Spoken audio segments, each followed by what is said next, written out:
Jamaica. It's been a difficult day. Yesterday was extremely difficult for a lot of people. I know that a lot of families are worried because they've not been able to get in contact with their families. We are doing all that we can to get the information to you so that you know what is happening across Jamaica. This is going to be a short briefing because we do need to get out there. We're in the middle of our recovery activities. We're in the middle of doing our assessments. And so we have to do this really, really quickly. And so as we start this morning, we do want to say that it looks really, really difficult in many parts of Jamaica, and it is very difficult. And the images we're getting are really devastating. But as always, I've always said it, we are a strong people, we are a resilient people, and we will get through this together. The first order of the day today really is to have an assessment of what has happened, and that is being done.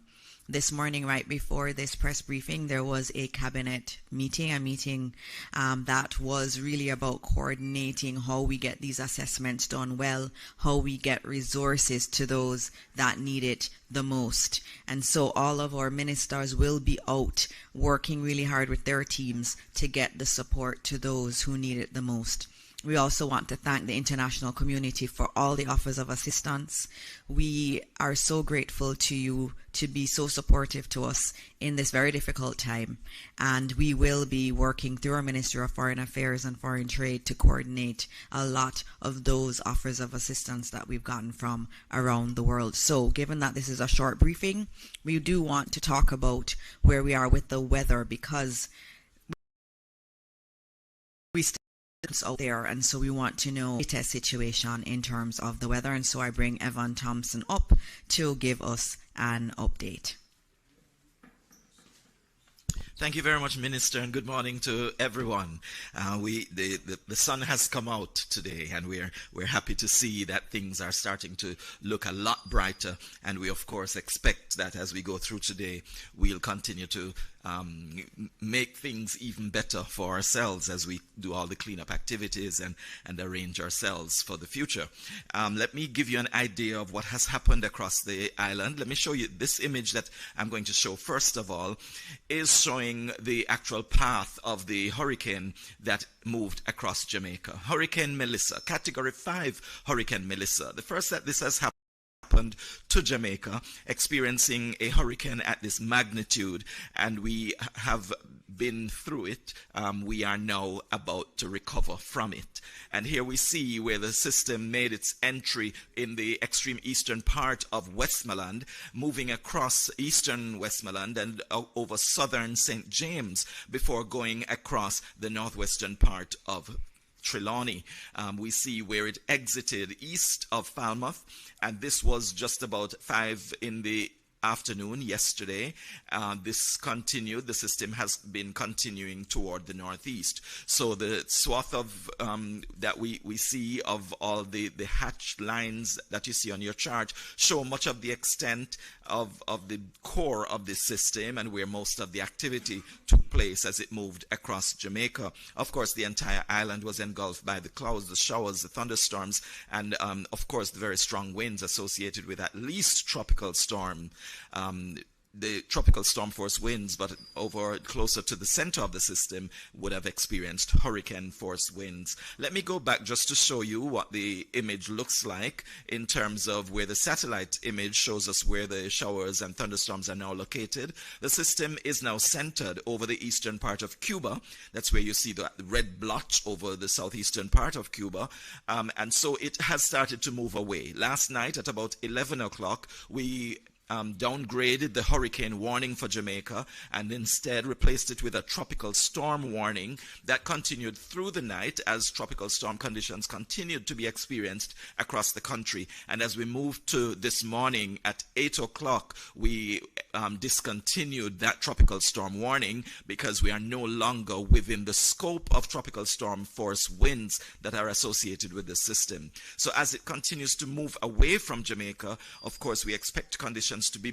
However, I want to point out that area of showers that extends from the general mass of clouds associated with the hurricane, but extends over western parts of Hispaniola, over Haiti, and all the way to the south of Jamaica. That's the spiral band that is supplying the system with a lot of moisture and energy. And so we see that we could experience some of that activity as the system continues to move northward. So we are still in an unstable situation. We will likely experience more shower activity over sections of the country. We could also experience some strong gusty winds from time to time across the island, but generally we're seeing that conditions are still very unstable.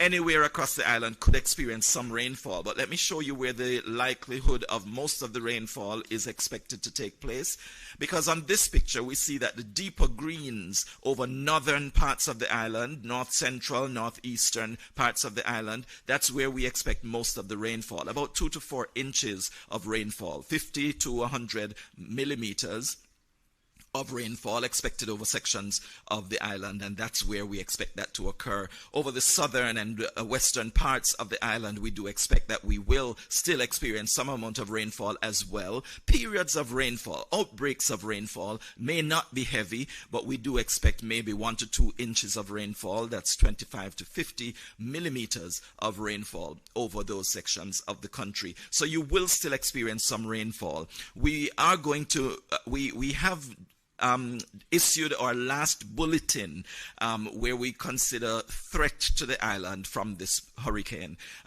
So that was issued at 8 o'clock today. Further information on this system will be communicated, however, by the Meteorological Service through regular news releases, also informing you of the latest position of the hurricane, even though it's no longer a threat to us here in Jamaica.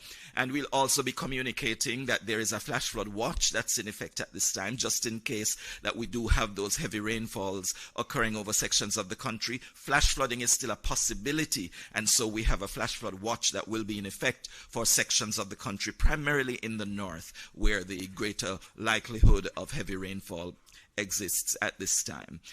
So the system is continuing to move toward the northeast. It's now over eastern Cuba, as I mentioned, expected to move over the southeastern part of the Bahamas and then out into the Atlantic, heading close towards Bermuda, and that should occur by Friday of this week. So we're moving now to the recovery phase of this. The Met Service will, of course, be conducting our own assessment of what has taken place. We will provide a formal report to our minister, of course, that would be shared, and that is going to indicate what amounts of rainfall were actually experienced across the island, also where we had the strongest winds. We thank all those who have supported us over the past few days, particularly the National Hurricane Center in the United States in Miami, Florida.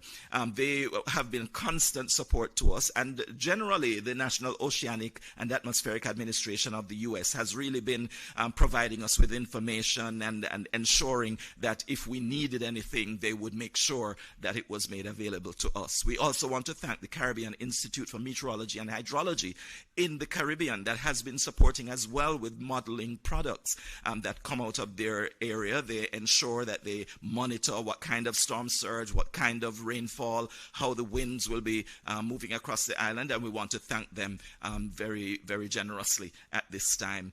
There are so many others who have supported us and have also expressed their gratitude for what we've been doing as a meteorological service, and we do want to wish Jamaica all the very best as we move forward from now. Thank you very much.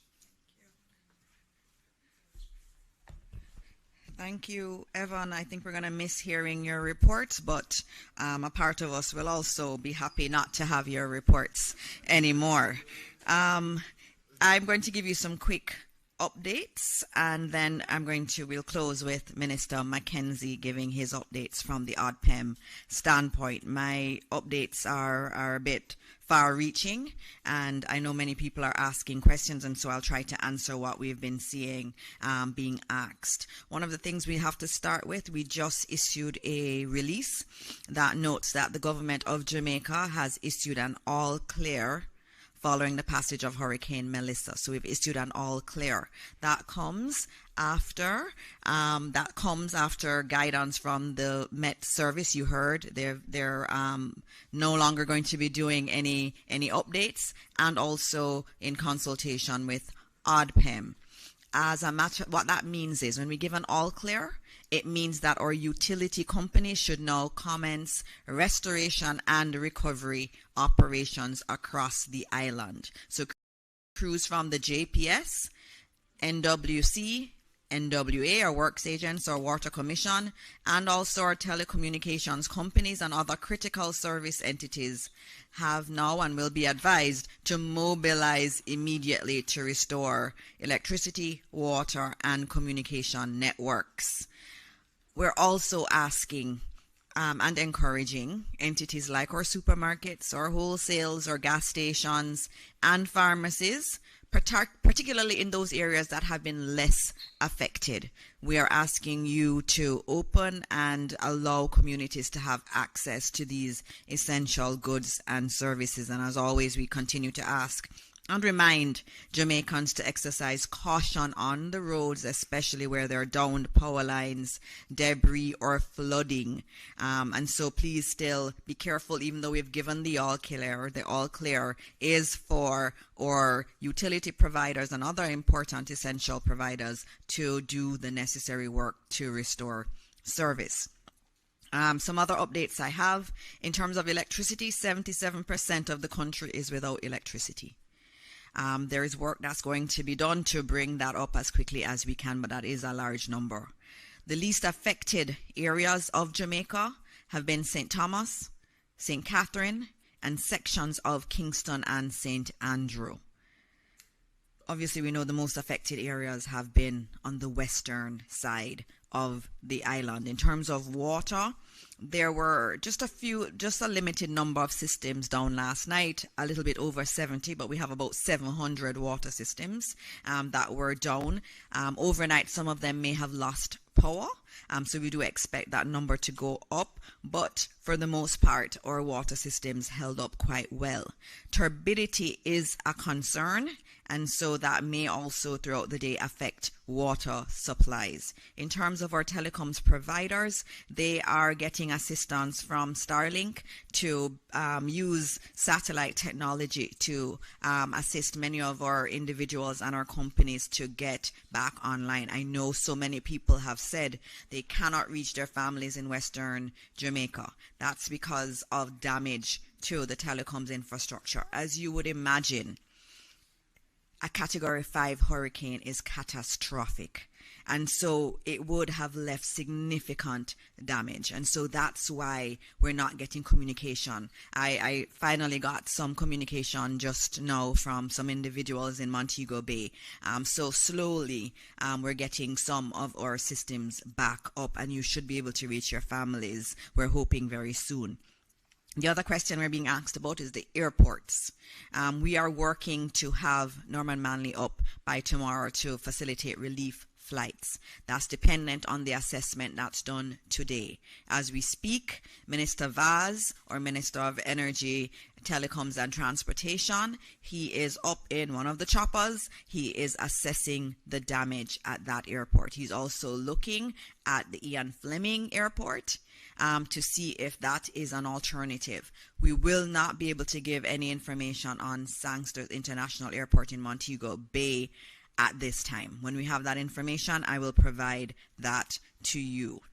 In terms of our roads, the National Works Agency has been given the all clear. They're already out there clearing major thoroughfares as best as possible. Obviously, in Western Jamaica, it may take more. We also know that in the center of the country, in Clarendon and in Manchester, there was a lot of damage, a lot of flooding too. And so they're out there assessing and clearing the roads as quickly as they can. In terms of overall damage assessments. I think that's what everybody wants to know. What's the damage? It is really too early for us to say definitively what's the damage. We know it is Western Jamaica that had the brunt of the impact. We will have to give you that in the coming days. But right now, later today, the Prime Minister, Dr. the Most Honorable Andrew Holness, will be surveying the country. He will be going to St. Elizabeth, I think flying to St. Elizabeth, Manchester, Westmoreland, and also St. James as conditions allow. As I said before, Minister Vaz is with JPS and is looking at the electricity network and also at the airports to be able to give an assessment there. The Jamaica Defense Force or military is also out doing their assessments. We'll get more information soon. And Minister Tufton, or Minister of Health and Wellness, is also going out via helicopter to look at the damage to the hospitals, because that's also a key priority. So as soon as they have come back, we will be able to give you information and better guidance in relation to the damage. In terms of schools, we've been asked that quite a bit. We are still getting the assessments from the schools. We know there is significant damage in Western Jamaica. We will get those details as soon as we can. Individuals are also asking about the catastrophe bond that Jamaica has. We expect it to be triggered. I can't tell you that it has been triggered. We expect it to be, because of the level of rainfall and also the wind speed and the barometric pressure of that hurricane when it hit Jamaica. So there are many reasons that it would be triggered. And so we expect that it will be triggered. And once it is and we have confirmation, we will tell you that.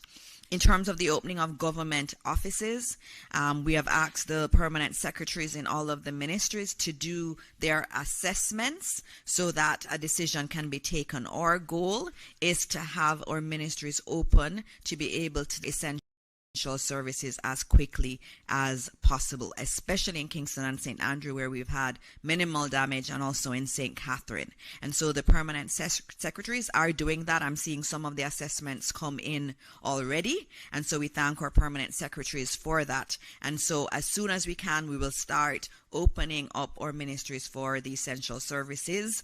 Not everyone, and we haven't given an all clear for all ministries to open, but some people are very essential, and there are some operations that are central to the country getting back up on its feet.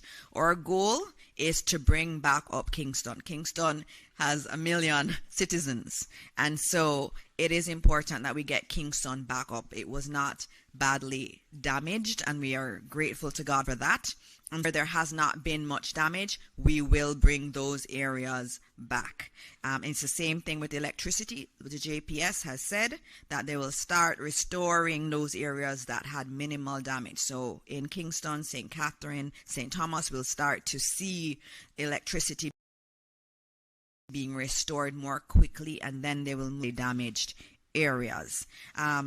Those are the key updates I have for you. Just noting that based on Mr. Thompson's diagram and the trajectory of Hurricane Melissa, yes, it has moved past Jamaica, but it is going to affect some of our regional brothers and sisters, and we pray for them like they were praying for us.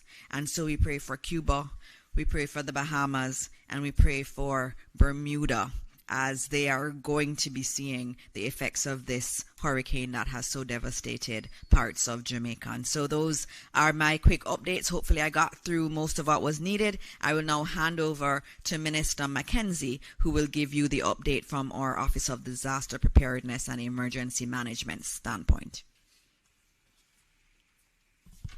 Thank you, Minister Dixon. I just want to say pleasant good morning to all Jamaica, and for those in the western part of the island who was impacted severely, just want to reach out and to say that we are all in your corners and we are hoping for the best. The first question I want to respond to, I keep getting a lot of messages about fatalities. We are not in a position to speak about any deaths because we have not had any reports of any deaths so far. So we cannot presume that there are deaths. I'm hoping that there are no deaths to report on, but we are not in a position to make an official statement on deaths because we have not received any such information. The general overview is that the country continues to experience the Hurricane Melissa, and the weather experts have given you a full picture of what is presently taking place and what we must expect over the next couple of days. I want to speak a little about the situation in St. James, which was severely impacted yesterday. The Barnett River overflowed up to 16 feet of water, covered sections of Montego Bay, Westgate, Catherine Hall, Howard Cook Boulevard, the Freeport, Alice L. Lemire Drive, Barnett Street. Public infrastructure was severely impacted yesterday in the city of Montego Bay. The infirmary was damaged. The municipal corporation, 2 floors was flooded out. Jarrett Park, where the homeless population was housed, we had to remove them to a different location.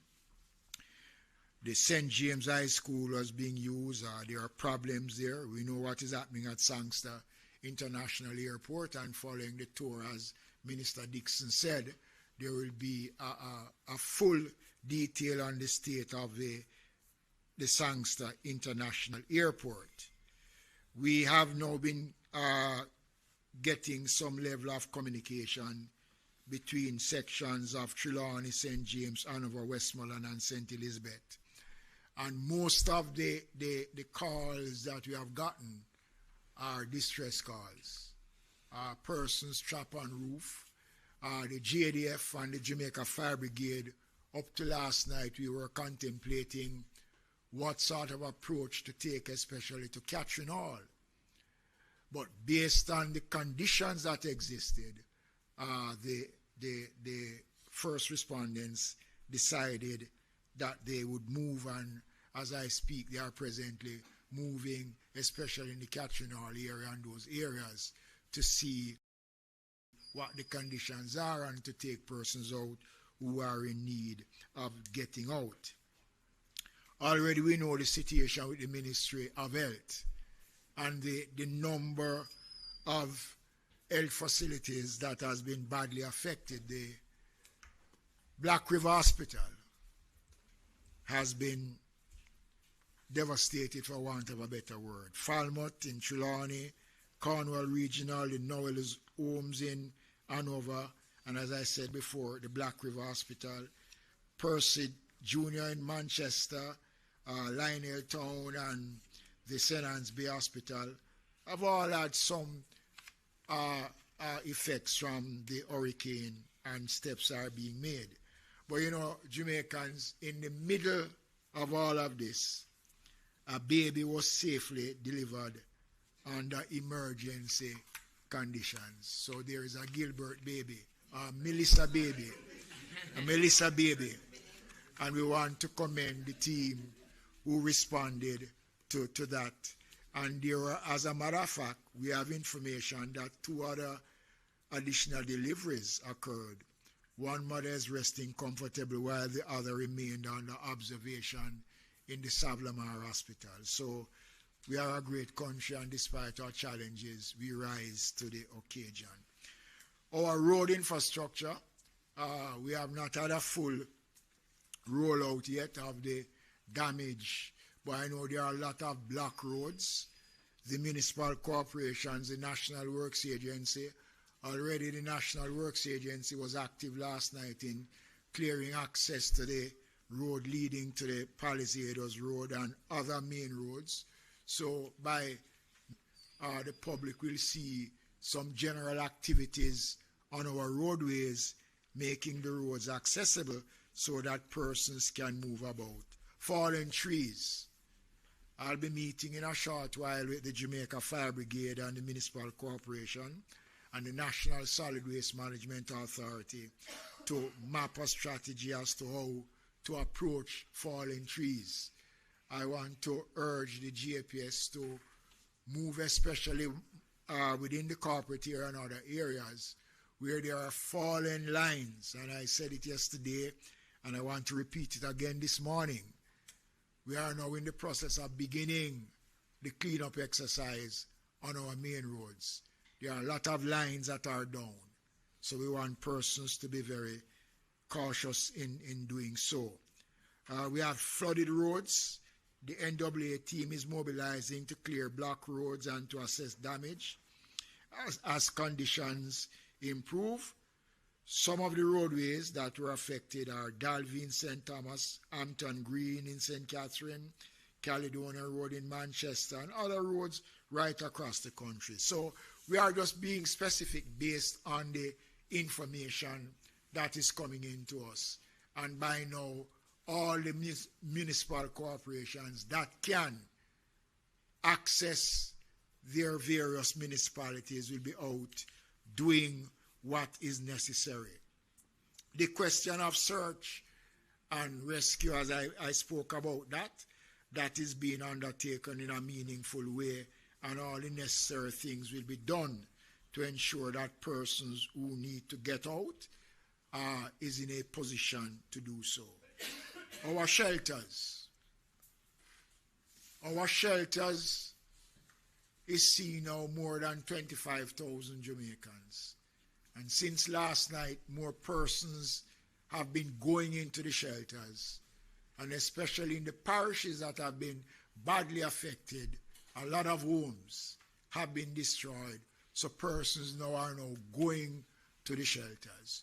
We are going to be looking at a long-term basis as to how we are going to deal with the numbers. I want to say to all shelter managers, parish disaster coordinators, and to the municipal corporations, no one must be turned back from the shelters. No one. And we are not contemplating in closing any shelters now. Once we have done the assessment and to see which shelters can be closed, we will do so. But for the remainder of this week, no shelters must be closed. All shelters must remain open. We are now going to be moving, working now closely and based on the direction that has been given, to start now to position ourselves to start to have relief supplies going out to the various areas once those areas can be reached. It is not going to be an easy road, Jamaica. We have seen the extent of the damage. It is going to take a lot of time. I know that person's patience is not going to last for much longer, because when you are in need, persons want us to break the rules. While we are prepared to do everything to accommodate speedy response, we also have to be mindful of the protocols that exist and the fact that we have to be accountable, and we don't want to be accused of doing anything that is not within what the law requires us to do. I am quite sure that persons have waked up this morning wondering what their future will be like. As I said yesterday, the government is here. We are committed. We have already started to put the necessary things in place, and within the next couple of hours leading in tomorrow, you will see a lot more, and by late this afternoon into tomorrow, a more comprehensive report on the status of the country and where we are will be provided. But I can also assure you that during the day, if it needs be, we will provide information as best as possible. Thank you, ladies and gentlemen. Thank you, Minister. And this is the end of our press conference. As we end, we know that there are a lot of Jamaicans who are hurting, who are displaced, who are concerned about their future, as Minister Mackenzie said. No, we're here. The government is here. The entire country is here. And we're going to rally behind all of those in Western Jamaica as we also pray for them and pray for this wonderful country that we all love. And so we will see you again very soon. We'll put out a notice on when we'll have our next briefing, which will give you more information once we've done the assessments across the country. Thank you. And as always, God bless Jamaica, land we love.